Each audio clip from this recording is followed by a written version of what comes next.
Hey folks, thanks for checking into the Neutral Zone Hotel. As always, we are an unapologetically left-leaning podcast that explores hockey at its best and at its worst. My name is Benjamin. My pronouns are he, him. I'm a Montreal Canadiens and Ottawa Charge fans. So in general, I'm just a fan of NHL playoffs and PWHL playoffs, playoffs in general. Trevor's here, so he's looking a little sad when I say that. Here to help you enjoy your stay are a couple of my colleagues, and we will start with Trevor. Hi, my name is Trevor. My pronouns are he, him. I am the resident punching bag, I guess. But when you're the fan of the Vancouver Canucks and the Vancouver Golden Eyes, it comes with the territory. However, it should be stated that is your first overall picking Vancouver Golden Eyes winner of the 2026 Gold Plan. There you go. Do you want to do the rest of your intro, or do you want me to just jump on to the next person?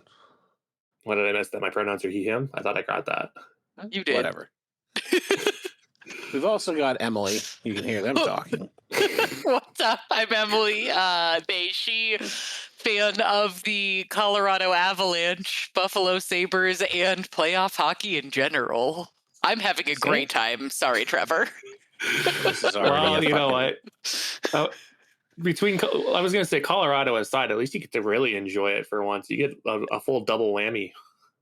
Yeah, having a great time over here. You could be great until the finals with how good Buffalo and Colorado For real. have looked. If that's the finals matchup, I'm going to cry.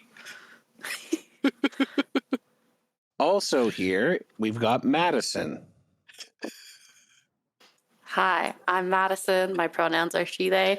I am a Colorado Avalanche fan and also a fan of playoff hockey, and snorting cocaine and jumping out of a helicopter on a motorcycle. If you know the tweet, you know the tweet. A+. To finish my joke, though, Emily, you're gonna have one eye that's crying sad tears and one that's crying happy tears. Yes. You'll be okay if it comes to that. So, folks, we are going to kick off the show. We are going to start by talking about the NHL. So, obviously, it is Tuesday. We are recording. Two series have ended, namely the Ottawa Senators being swept by the Carolina Hurricanes and the LA Kings being swept by the Colorado Avalanche. Pew, pew, pew, pew. Yeah. In no situation did the losing team look like a threat to those particular teams. I think that is fair to say across the board. Yeah. And I think both losses are going to be bittersweet for their fan bases because both will come with, or at least almost certainly will come with a notable departure. And we'll just start with Anže Kopitar, who has played his last game of hockey. What do you guys want to say about the career of Anže Kopitar? First of all, shout out to my Avalanche for making sure he got to finish his career at home. It's what That's what he would have wanted, right? That's how he wanted to go. Yeah. It's what he wanted. In the No, first for real round. though, it was like really sad. I was happy that they were winning, but it was like towards the end of the third period when it was like very clear that like you could see it setting in on the bench that like this was going to be his last NHL game, and the crowd was starting to realize that this was going to be his last NHL game.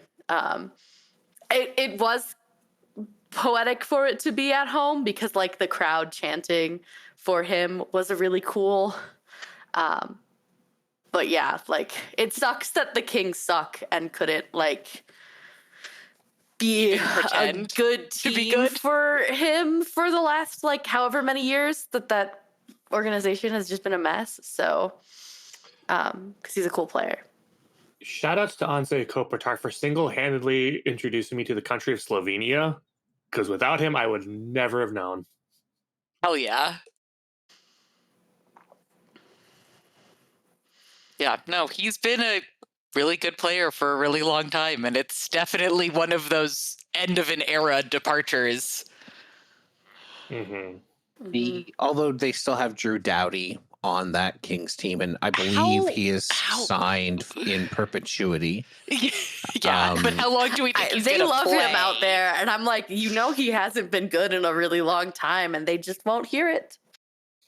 I think he has been perfectly acceptable up until this year. And yeah, this year I think he locked in up until the Olympics, and that was pretty much it. Yeah, he's only signed for one more year on his $11 million deal, negotiated by ace agent Drew Doughty.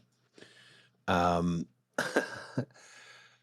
yeah, Kopitar exiting this Kings organization really does feel like the end of their their Stanley Cup winning teams from the early 2010s. Dustin Brown's gone, Justin Williams gone, Jonathan Quick is also retiring this year.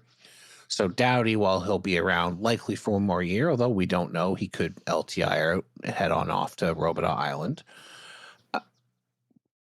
But Kopitar retiring, even though he was never the captain for the Cups, he was the heart of that team.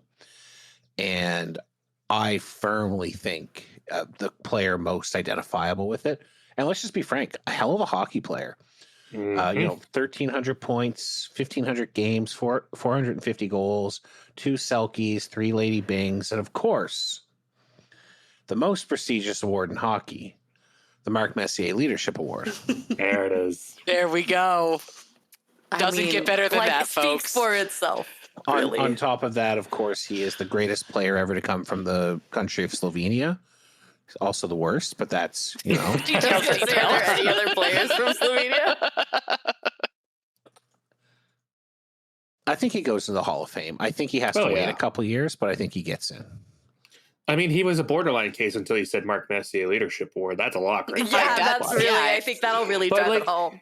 Even aside from just how good of a player he is, he has the story of being the only player from Slovenia, and not only just as the only player, but being as successful as he has. I don't see how he's not a lock in his first year.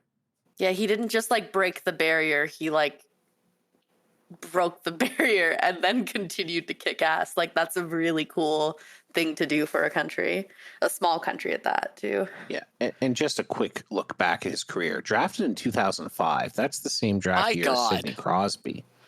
And to be frank, when we look at the 10 players who went before him, tell me which of these you would actually have rather had other than Crosby. It was Bobby Ryan, Jack Johnson, Benoit Pouliot, Carey Price. Okay, Price. Yeah, Price probably. Maybe, yeah. Gilbert Brulé, Jack Skilly, Devin Setaguchi, the infamous Brian Lee, and unfortunately Luc Bourdon, who of course died very young. But yeah, I mean, I would say he's the third best player in that draft. Yeah. Or at least in that top 10. Just going down the rest of the top group, like notable players, Mark Stahl. I'd still take him over Mark Stahl. Yeah, me too. Martin Hansel, Tuukka Rask, TJ Oshie. Rask maybe, but goalies are almost not a fair comparison. I know they get drafted the same, but it's their impact is very outweighed. Taking out goalies, the second best player of the draft that had Sidney Crosby in it. Yeah. I think that is a heck of a thing to say about someone. And arguably better than most top players in other draft classes, too. Just based on stats. He would have been, if he'd been the number 1 draft pick in just about any other year, you would have been yeah, that makes sense. Except he wouldn't, because he was a weird-looking guy from Slovenia, a place no 200 hockey man had ever heard from. He probably only got drafted because somebody in the head office of the Kings thought it was Slovakia. You know what? That's a non-zero possibility. Who among us has never? I mean, maybe people from Slovakia and Slovenia, but for the rest of us, North Americans. I think the other thing about Kopitar is the style of play. Not a particularly physical player. He only ever topped 100 hits once, although not unphysical, but certainly not that type of defensive juggernaut. He was putting up a couple point per game seasons during his career, but was generally in the 70 to 80 range, 60 to 75 range. But I think if he played the bulk of his career now, where the game has picked up a step and where there's less of that sort of heavy hitting, I think he's an easy point per game. Like, he's probably finishing his career with 300 more points.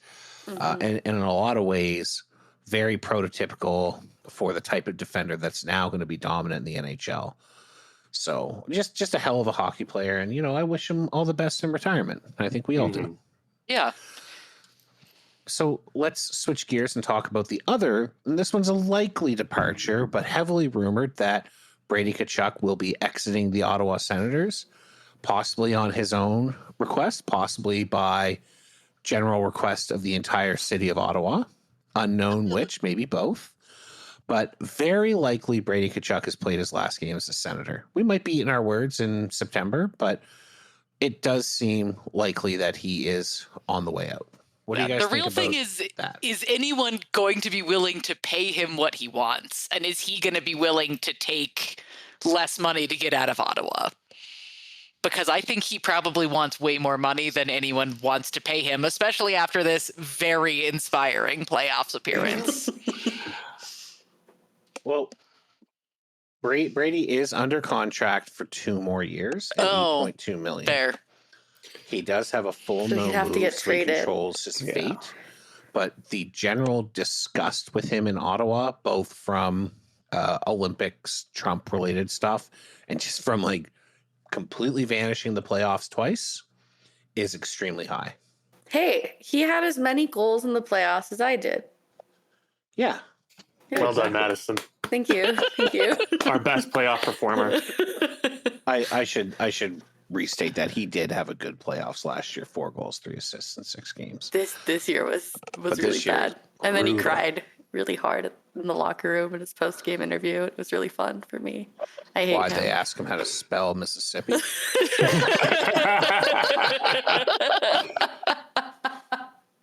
No, they asked him how to spell Ottawa. Florida. Ottawa.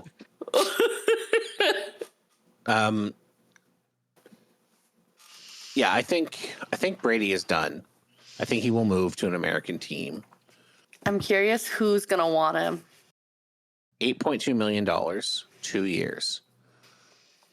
What do you think the return should be? I don't know. A pick and a decent prospect. Might Maybe. also have to throw in another roster player just to kind of make the cap work. Yeah. Or But Ottawa who- has to retain. Yeah. But also, who would have that available that and would want Brady? Brady has 213 career goals, 250 assists, 463 career points in 572 games. It's respectable. You know what? That's better than I thought it was going to be. He's But not bad at playing hockey. How many penalty minutes does he have? 821, That's actually Good less than I thought it was Lord. going to be. That's about right. Yeah. including the 10 minutes he took for having a little freak out in the penalty box in the first game after the Olympics, a game I was at, which was deeply funny. They gave him a 10-minute misconduct for unsportsmanlike for just whining constantly at the ref. Oh, In the box. It was incredible. incredible. What Oh, he God, deserves. He sucks so Cannot bad. think of anyone more deserving. He didn't get booed that bad, but he did get booed. Dang. All that being said, I think that Ottawa, if he wants to go, Ottawa says, okay, we'll try to find you a deal somewhere you want. But here's the thing. We're not going to go, we're not going to limit to Florida and St. Louis, which is, of course, the teams that he and Matthew are long rumored to want to play for. We're going to look at multiple American teams, and we are going to take the best deal. And if you don't want that, we are happy to have you show up next year and the year after. And if you don't play 110%, we're happy to watch you go sign somewhere in the United States for $5 million because no one wants you. I think they play hardball with them. I think they have to put their foot down. I think they Absolutely. say, we won't even let Keith come to the games anymore. That would be sick, I don't know. actually. They should do that. Does Keith even want to go to Senators games, or does he only want to go to Panthers games? I was gonna say that involves crossing a border, and I don't know if Keith's a fan of that. I don't know. I don't know if they'll let him in the country anymore. They probably shouldn't. They shouldn't. After some of the comments he's made. I think both Brady and didn't both of them come to Ottawa this year? Matt was here. Yeah, Matt was there. So I don't know if Keith came. I think I assumed that he had, but I don't. I would imagine I he wasn't did. looking that closely. I will give the Tkachuk brothers that they do support each other, and I think that is good. I think the brotherly camaraderie is great. It'd be cool if they weren't pieces of shit. There was another brother, and I can't remember who, went to see his brother's playoff games. I think Quinn went to go see some of the Devils games a couple of years ago. Luke, Jack and Luke were in Minnesota for this. Oh, were they? Oh, okay. More brothers that everybody I guess likes. Quinn is in fact in the playoffs. Yes, more American brothers. American brothers that everybody likes and no one has problems with. I have no problem with the Hughes brothers. I think Jack is a little hockey brained. I think Quinn is. He's dumber than a rock, but I mean, I do have to say that, unlike Brady Tkachuk, like Quinn Hughes is really good at hockey. Like I do have to hand it to him at that. But their levels of post-Olympic bullshit were, I would say, up there with the Tkachuks. They just don't have a podcast. Yes, exactly. I thought a lot of that was Jack running his mouth and not knowing when to shut up, and Quinn trying to do damage control. Well, it's because Jack was high as a kite off pain meds, and Quinn was the only one with enough sense to realize, put a pin in that one. Yeah. I do think the Hughes brothers are currently doing some damage control and trying to rehab their reputations in a way that the Tkachuk brothers have no interest in doing. So I don't think that they are a 1-to-1 comparison by any means. I think Matt for sure is a huge MAGA guy. Keith certainly is, and Brady almost certainly is as well. And if Brady knows how to spell MAGA. It's on his hat. He can figure it out. You're right. He just has to remember where the lines go. He knows what the letters are. He can trace it.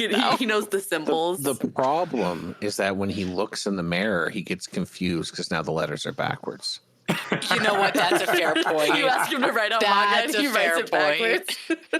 You're like, what does it mean? Oh my God.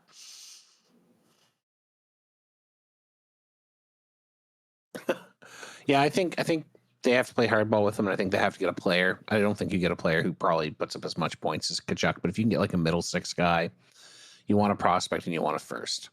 I think those are your baselines. I think you can get that out of Florida. Florida, I think, has a pick this draft. I think they have their pick, so might be doable. I could see Florida doing it. Who knows? Who knows who else is out there who wants Brady Tkachuk to sign for 2 years? It would play to Florida's fan base as well to get the other half of the Tkachuk brothers. No offense, John. I think and I strongly think that they're going to load back up next year and take another run at the cup. For sure, yeah. So from that perspective, I think he fits, and I think that they would have to move a piece out to bring him in. So I think there is actually a good chance he goes to Florida, and that it's a good trade for the Senators. I also think there's a chance he could be anywhere. Like any other team that's in the middle of a retool is getting ready to move money out anyway. The one thing that would kind of raise eyebrows for me in trading to Florida is, do you think Ottawa trades to a division rival?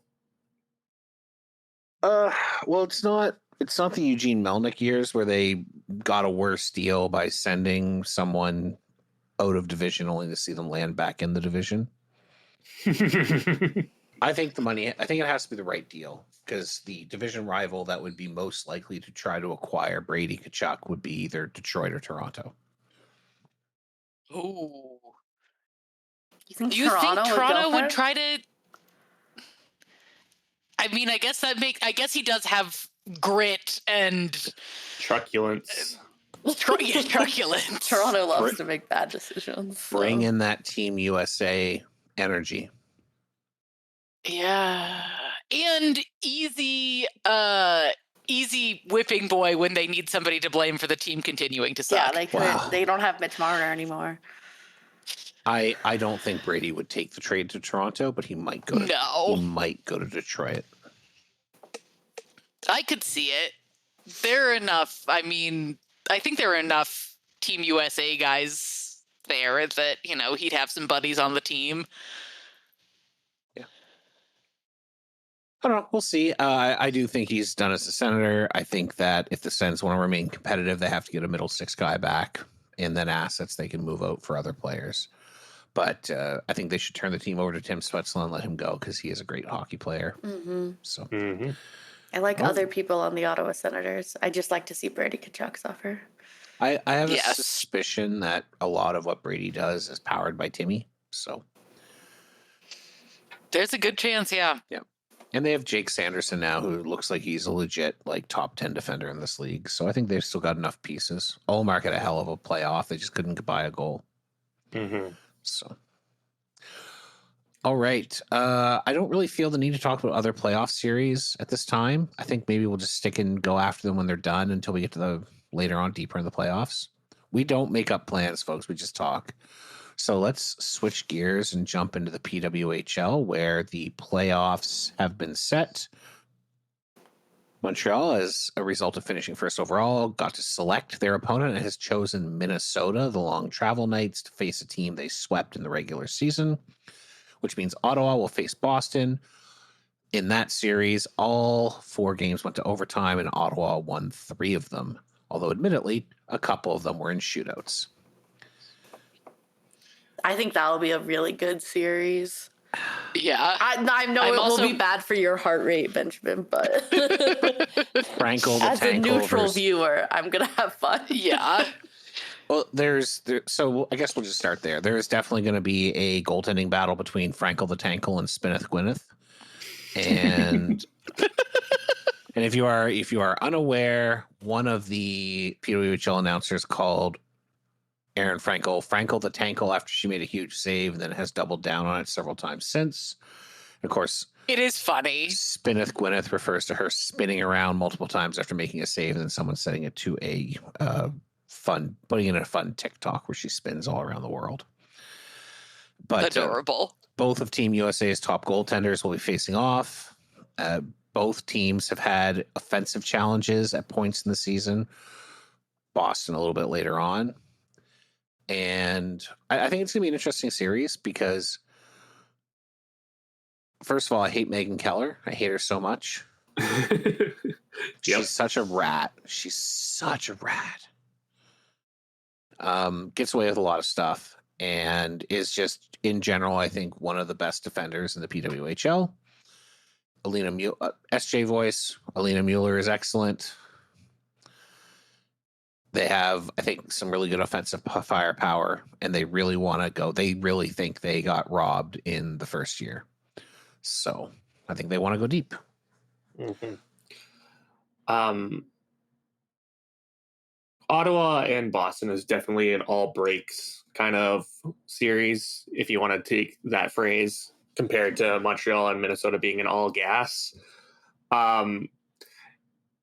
It will be interesting just to, again, see who can manage to pop pucks, because Frankel has looked a bit weaker in the second half, especially post-Olympics, possibly due to being overplayed, because I think she played 27 in the regular season as well as 5 or 6 in the Olympics. Like, I don't think there's a single goalie who's played as much as Aaron Frankel has in the last 5 months or so.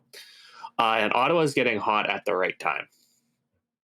So it's going to be a close series. It'll be a fun series.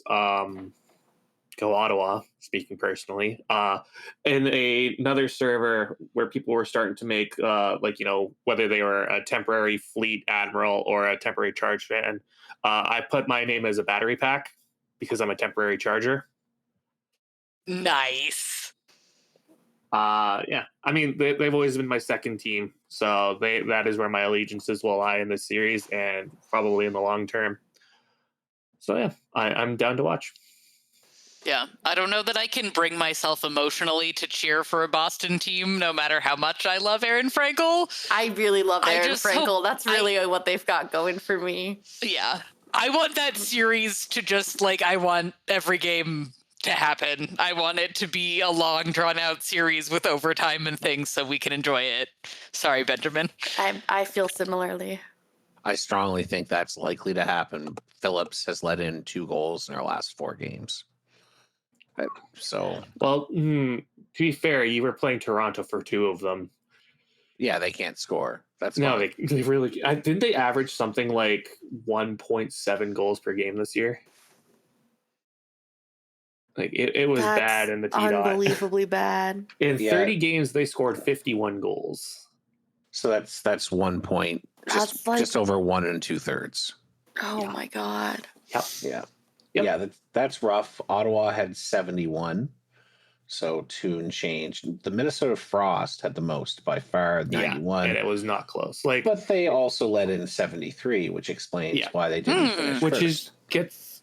Which gets into why I think Montreal picked Minnesota in the first place, and I feel like this is something y'all can agree with, is in year 1, Montreal gets Boston and they get goalied. Yep. Like they got swept by Boston in overtime, but they got goalied for it. In year 2, they got first overall. They picked Ottawa and got goalied again by Gwyneth Phillips. So you can either have demon number 1, you can have demon number 2, or you can face off against that high-flying offense of Minnesota, but the tandem of Hensley and Rooney is nowhere close to the same level of goaltender that Phillips and Frankel is. And with how well Anane Debian has played this year, you trust her against that offense. Absolutely. I actually think she's probably going to get the Goaltender of the Year award above Frankel. I think the back half of her season was excellent, where Frankel started to stumble, and they've only let in 41 goals. That's 1 1/3 goals a game. Montreal was extremely good. Big challenge with Montreal is they don't have depth scoring. If you look at the top 40 players in the PWHL, Gosling is a defender who's been playing on top pair, and Skimura, who had 2 blessed games in the last couple to pull up. I know. I was at points. One of them. So Skimura, other than that, there's been very little depth scoring, whereas if you go look at the top players in Minnesota, Panic had 33 points, Heisey, Shida Hurl, Zumwinkle is back, KCS, all of them are in the top 5, 6, or 7. Kendall Cooper, Mae Batherson, Lee Steckline also have more than 10 points. So they've got a lot more balanced offense. So it really is the immovable force versus the irresistible force versus the immovable object. Apologies to Gorilla Monsoon for screwing that one up.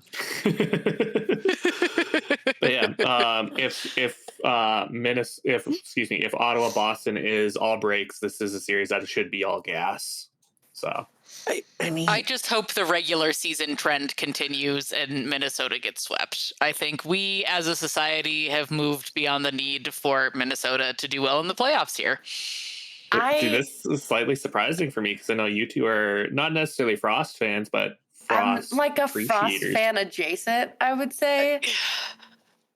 But I just don't want Britta Curl to keep having nice things. Yes, and also the pragmatic in me recognizes that someone else has to win the Walter Cup. It's just it's boring at this point, you know?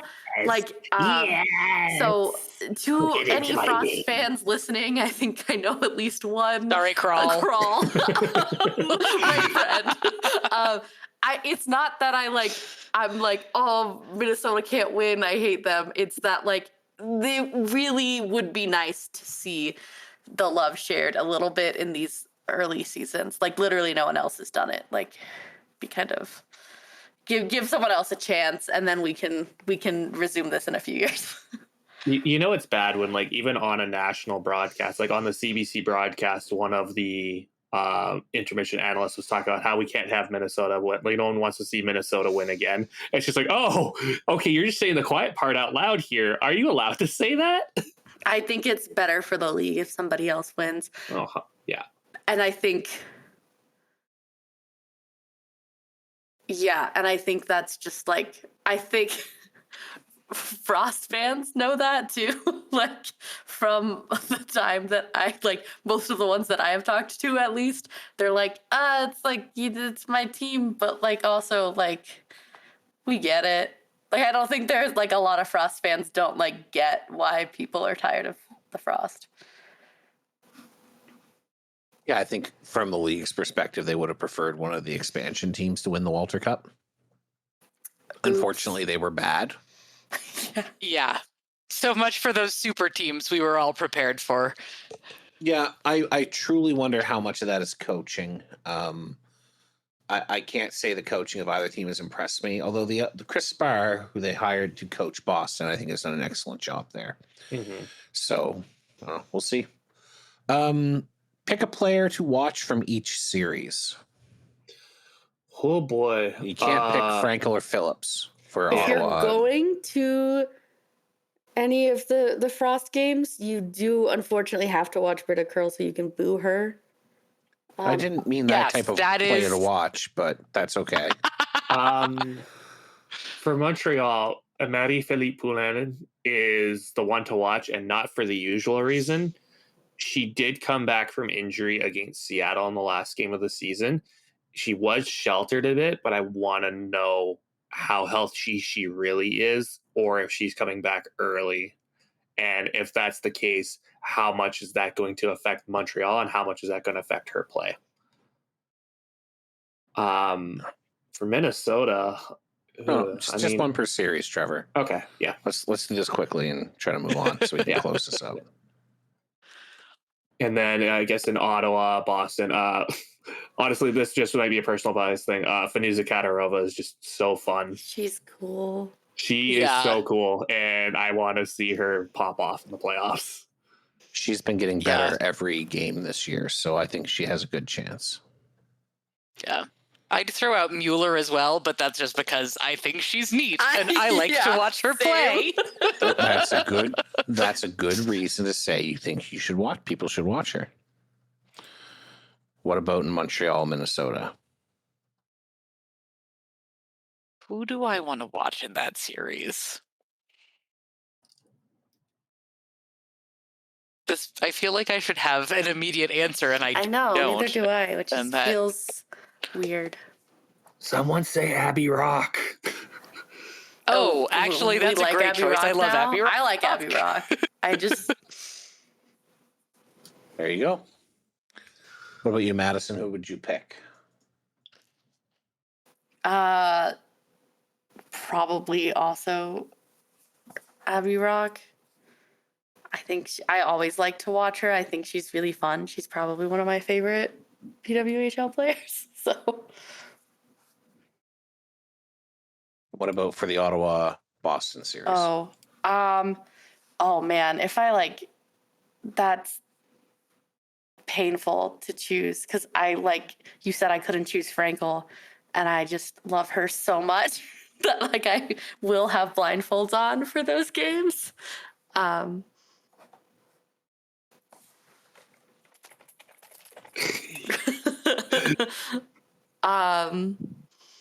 There's also Megan Keller, who you don't want to watch, Benjamin, but she's she's fun to watch.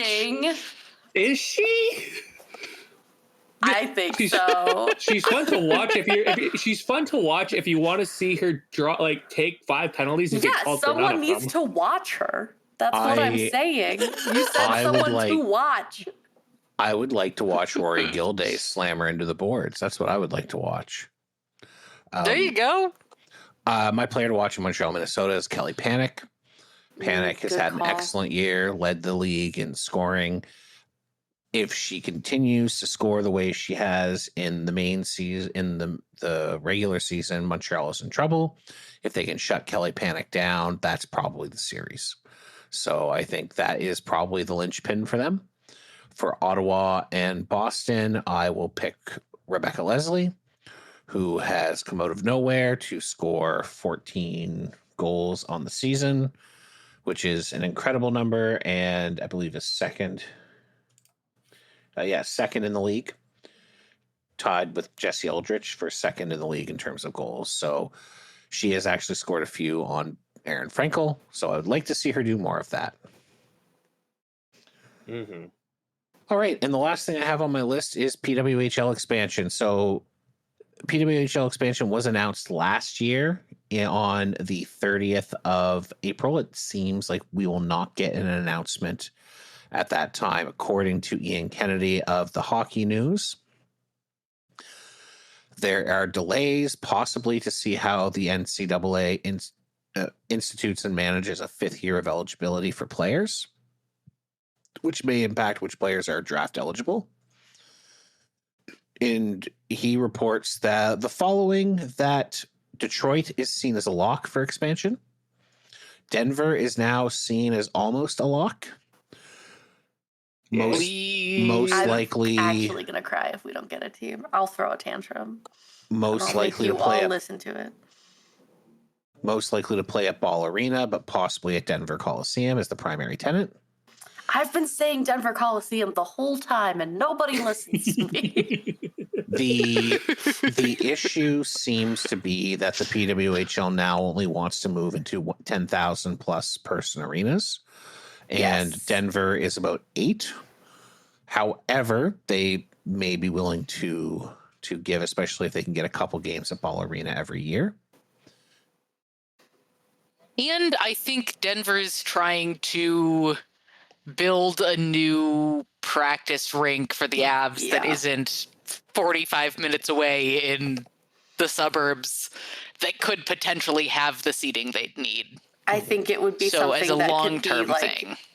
pretty, not, like distant future. Like I feel like that could be fairly close enough in the future, and with that they could make that work. But yeah, the 10,000 plus seating was really that. Seeing that, I was like, oh no, I'm having heart palpitations. If this kills us, I'll be devastated.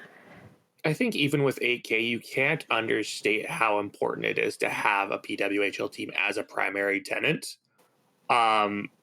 Just maybe this is personal bias, but when you watch a Vancouver broadcast and you see that that logo at center ice, you see all the branding all around the arena, it stands out in the league in a way that no other team has.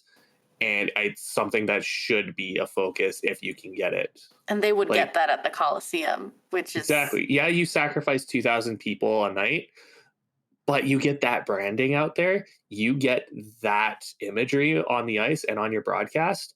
That alone helps you so much. I think there is a value there. So those are the two teams that seem most likely, 2 locations that seem most likely to get a team. Kennedy says Western Canada is a coin flip, unknown if it would be Calgary or elsewhere. Edmonton almost certainly seems to be no longer available as sad. Yeah. Calgary may not have a place to play. That arena is very busy. Mm-hmm. Halifax and Quebec City are not considered to be likely due to the lack of direct flights from American markets. But Hamilton seems to be gaining a lot of potential Momentum. They do have direct flights from Denver.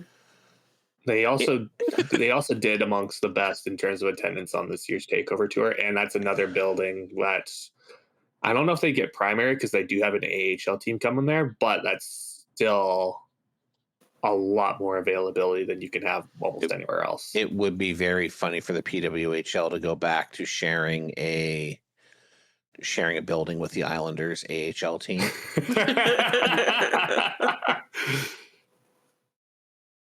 The newly renovated TD Coliseum is apparently quite nice, so I think they would do very well there from that perspective. But he also notes the league is very interested in Western American expansion, with Chicago being noted, probably playing at All-State. but the one he most likely expects is Las Vegas. Unknown where they would play, if they would play at T-Mobile Arena, which does not have a basketball team currently, or if they would play at the Orleans Arena or the MGM Grand. But Vegas does seem like they are pushing for a team quite aggressively. Scheduling-wise, Vegas would work easily. Everywhere has flights to Vegas.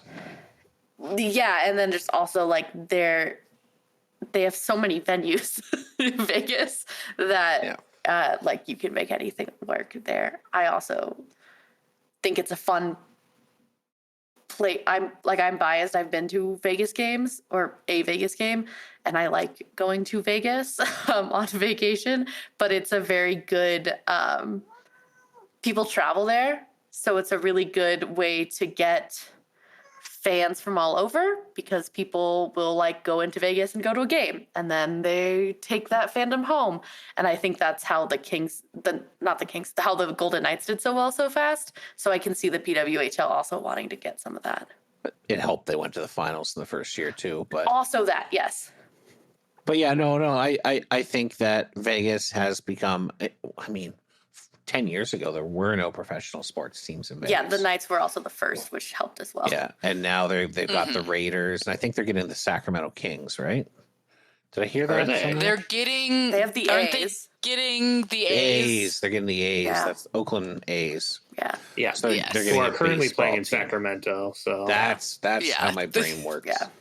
Sorry. Apologies to fans of the Sacramento Kings. I did not mean to steal your team. But like, you know. I would not be surprised to see a basketball team go to Las Vegas in the next few years either. They already have the Aces.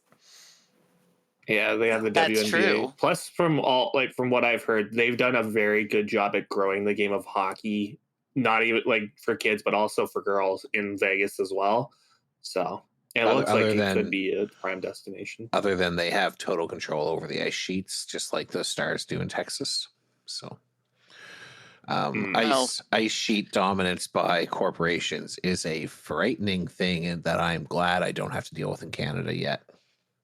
Yeah, I live somewhere that has enough of a broader hockey market by being cold that I don't have to worry about that either.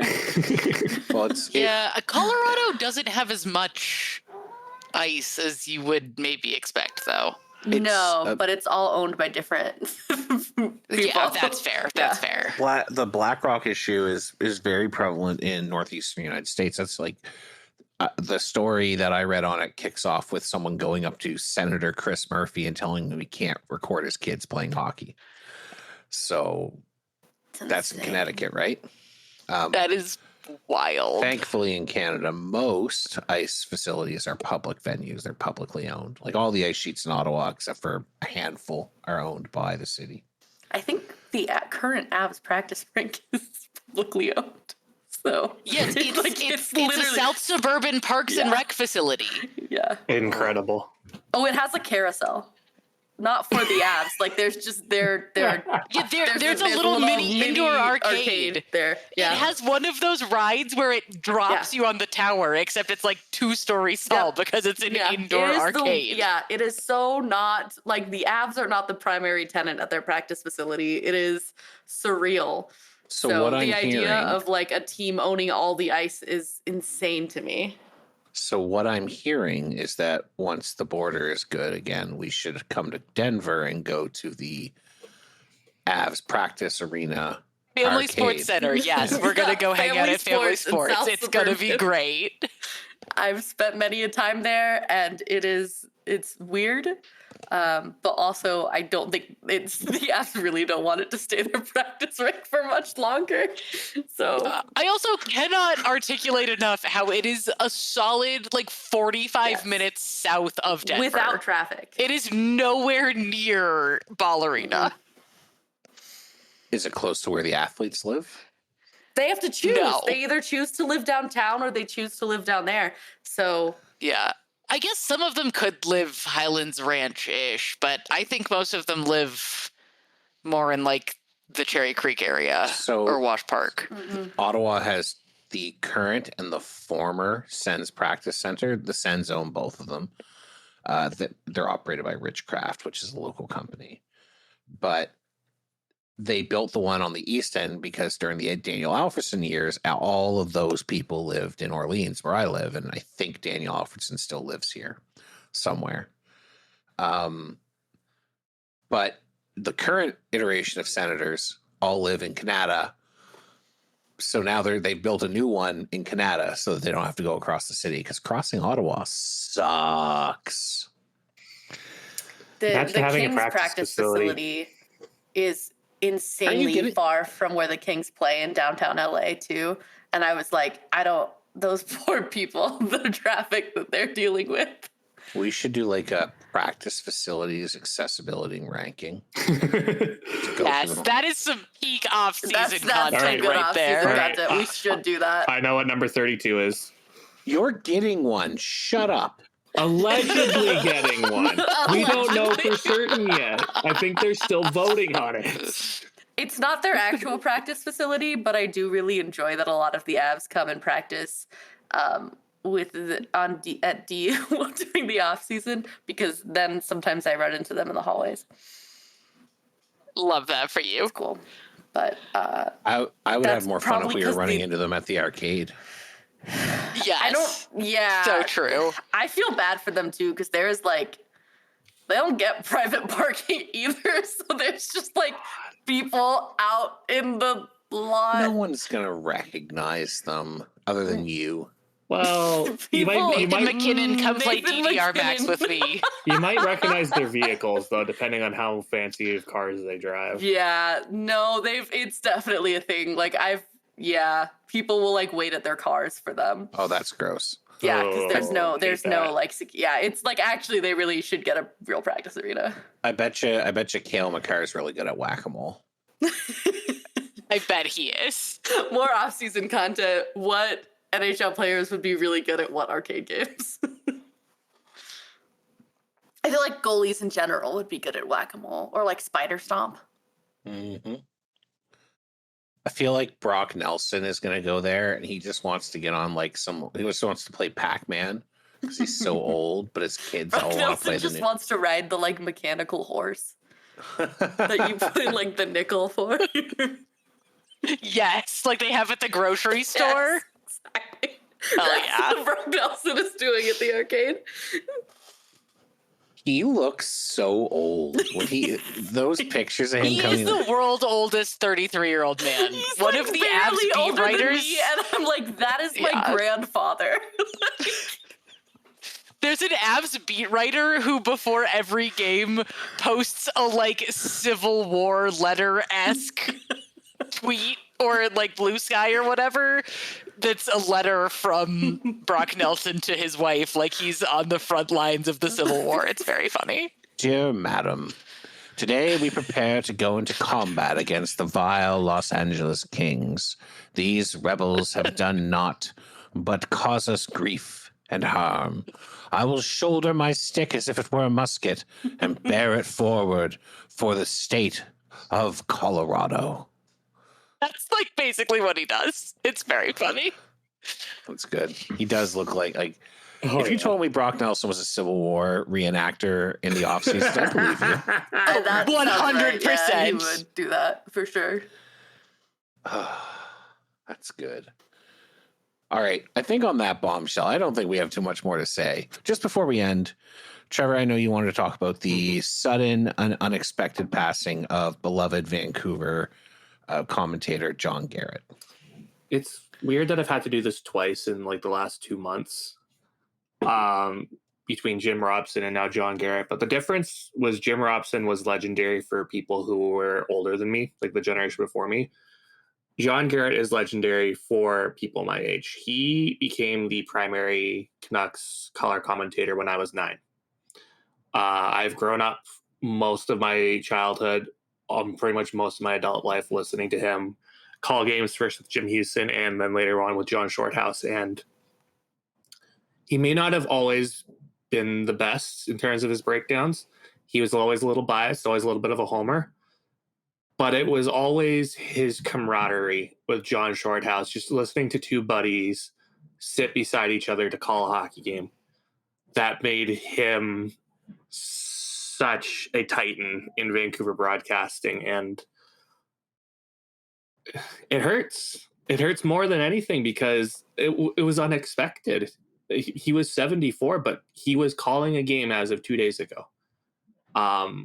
Like Sportsnet had him doing the Utah Vegas series, and he called Game 3. They didn't do one for Game 4, and we all wondered why, and then we found out. And yeah, I was at his last ever home game. The last home game for the Canucks he ever called, I was at. I stood up in my section to start off a standing ovation, and at least where I was sitting. Just, I haven't been able to bring myself to listen to any of the calls yet because I know I'm probably going to become an absolute mess. But for anyone around my age who grew up watching and listening to Canucks hockey, this was one of our dear friends, one of our soothing voices to get us through the day, and made some unbearable years of Canucks hockey bearable to watch and listen to. Thank you for everything, John. I have eaten a cheeseburger and a plate of fries with ketchup in your honor because, God, we know you loved ketchup. I'll post an article in Discord. It's from about 6 years ago by Thomas Drance when he followed Cheech and Shorty, just kind of their dynamic, and it's just a wonderful. By all accounts, he was just an absolute gem of a human being too. So the hockey world, let alone the world itself, lost a great man today. Absolutely. And to those who loved him, to his fans, to the people he was supposed to be working with last night when they had to cancel the Sportsnet broadcast, which I think for me is a first I've ever heard of. Obviously someone who was loved and cared about and just shared the joy of this incredible game with so many. So thank you, Trevor. All right, folks, that's going to do it for us. This has been the Neutral Zone Hotel, written, hosted, and produced by us, the Neutral Zone Hotel crew. You can find out more at our website, neutralzonehotel.com, neutralzonehotel.com/Discord. If you'd like to join our Discord, we'd love to have you hang out with us. We're on Bluesky and YouTube at Neutral Zone Hotel. If you are listening to this on a podcast platform, give us 5 stars. We'd love to be able to spread the word. YouTube, smash the like button, hit the bell, subscribe, all that fun stuff. Folks, thanks for checking in. We will see you next week. Take care.